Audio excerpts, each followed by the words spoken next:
నెల్లూరులో కూడా పొదలకూరు రోడ్లో నగరవనం మొదలుపెట్టారు.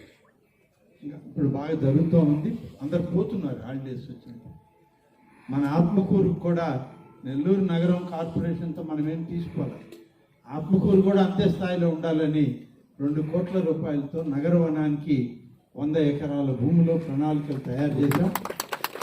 అంతా అడవిలోనే అన్ని రకాల సదుపాయాలు. ఉదయం పోతే సాయంత్రం వరకు పిల్లలు ఆడుకోవచ్చు, సేద తీరవచ్చు, చెట్ల నీడని తిరగవచ్చు, వాకింగ్ ఉండొచ్చు, రకరకాలైనటువంటి ఆటల క్రీడా పరికరాలతో నగరవనాన్ని ఇప్పుడు నేను పోతున్నాం అందరం కలిసి చూడడానికి. ముందు చూసేసి వస్తే తర్వాత దానికి ఇప్పటికే ప్లాన్లు వచ్చాయి. ఆ ప్లాన్లు ఇంప్లిమెంట్ చేయడం ఎలా అని డిఎఫ్ఓ గారితో ఫారెస్ట్ అధికారులతో మాట్లాడతాం. కాబట్టి ఇవాళ రథసప్తమిలో 3 శుభప్రదమైన రేపటి తరానికి ఉపయోగపడే కార్యక్రమాన్ని మొదలు పెడుతుంది ఈనాటి కూటమి నాయకత్వం.